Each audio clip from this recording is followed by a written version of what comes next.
Welcome back to Stock Trader School, from Rookie to Rainmaker, and this is Tactical Tuesdays. Alright, so here's one of my favorite topics to trade: gap trading. Markets gap up or down for a reason. Do you know how to trade them?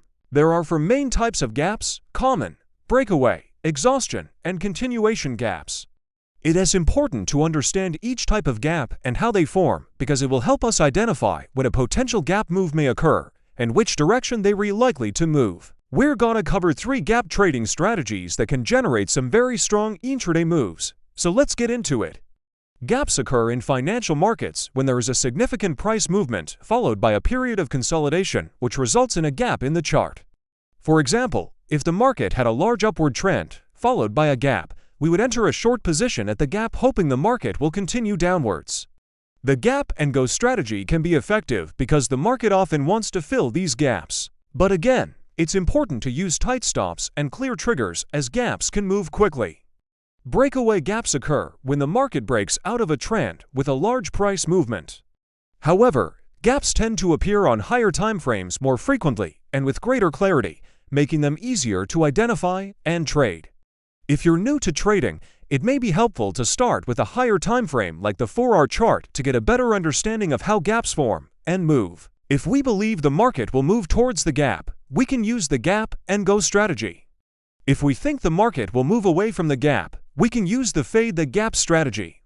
For example, if there are 2 gaps near each other, the market may move towards the closer gap first and then move towards the farther gap. By understanding these, you can make more informed trading decisions and potentially improve your overall trading performance. This can create interesting trading opportunities, but it's important to carefully analyze the market conditions to determine the most likely scenario. If we're not sure of the direction of the move, or if we want to reduce false signals, we can wait for a confirmation candle. You can then transition to lower timeframes like the 15-minute chart as you become more experienced and comfortable with trading gaps. Ultimately, the best approach is to test different timeframes and strategies to see what works best for you and your trading style. This involves waiting for a closing candle to close above or below the gap before entering a position. A simple way to do this is to use a charting tool that highlights gaps in real time. Once you've identified a gap, we need to determine the type of gap and the potential direction of the move. In this example, the market is trending upwards and then experiences a period of consolidation, resulting in a gap. If we believe the market will move towards the gap, we would enter a short position at the gap using the gap and go strategy. If we think the market will move away from the gap, we would enter a long position at the gap using the fade the gap strategy. If we wait for a confirmation candle, we would look for a closing candle to close below the gap before entering a short position.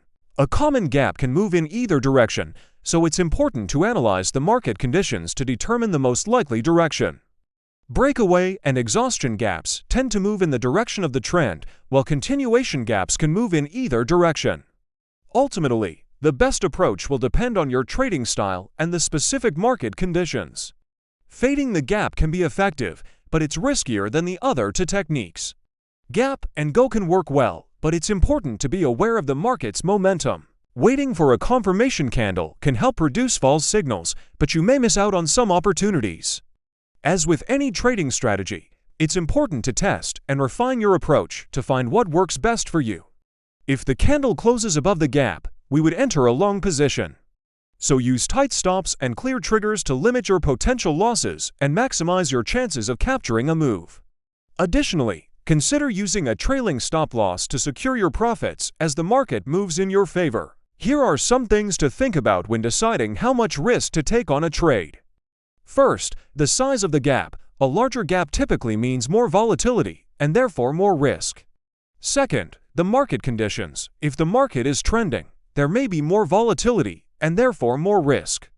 And third, your trading experience and confidence. If you're new to trading or don't have much experience with gaps, you may want to start with a smaller position size to gain more confidence. Remember that trading involves risk, and it's important to always use proper risk management techniques. If the candle closes below the gap, we would enter a short position. This strategy can be useful because it helps to reduce false signals and increase the likelihood of capturing a move. However, it is important to note that this strategy may result in missed opportunities if the market moves quickly through the gap. Exhaustion gaps happen when the market is trending and takes a break, resulting in a smaller price range. And finally, continuation gaps happen in periods of consolidation in the market when the price range is the same as before. A common gap occurs when the market starts trending and then experiences a period of consolidation, resulting in a gap in the chart. Breakaway gaps, on the other hand, occur when the market breaks out of a trend with a large price movement creating a gap. Exhaustion gaps are the opposite of breakaway gaps. They happen when the market has been trending and then takes a break, resulting in a smaller price range than usual. For example, if the market had a large downward trend followed by a gap, we would enter a long position at the gap, hoping the market will continue upwards. Fading the gap can be effective because the market often wants to fill these gaps. However, this strategy can also be risky because gaps can move quickly and without warning. To mitigate this risk, it's important to use tight stops and clear triggers. Additionally, it is best to trade fading the gap on higher time frames, as they tend to have larger gaps, which can result in stronger moves. Finally, continuation gaps happen during periods of consolidation in the market when the price range is the same as before, creating a gap. To summarize, common gaps occur due to consolidation, resulting in a gap in the chart. The first entry technique is to fade the gap. This strategy involves entering a position in the direction opposite to the gap. The next entry technique is the gap and go. This strategy involves entering a position in the same direction as the gap. The final entry technique is to wait for a confirmation candle. Each of these entry techniques has its pros and cons. When it comes to risk management, it's important to keep in mind that gaps can move fast. In terms of time frame, it really depends on your trading style and experience level. So let's talk about some examples. First, we need to identify a gap in the market. Once we've determined the potential direction of the move, we can choose an entry technique. Let's look at an example of a common gap. It's also worth noting that gaps can interact with each other. Remember that every trading approach has its own set of rules and guidelines. Now that you've got the info, it's time to put it to work. Manage risk, stay patient, and trust your levels. Subscribe for more real-world strategies, and I'll catch you next Tuesday with another market tactic.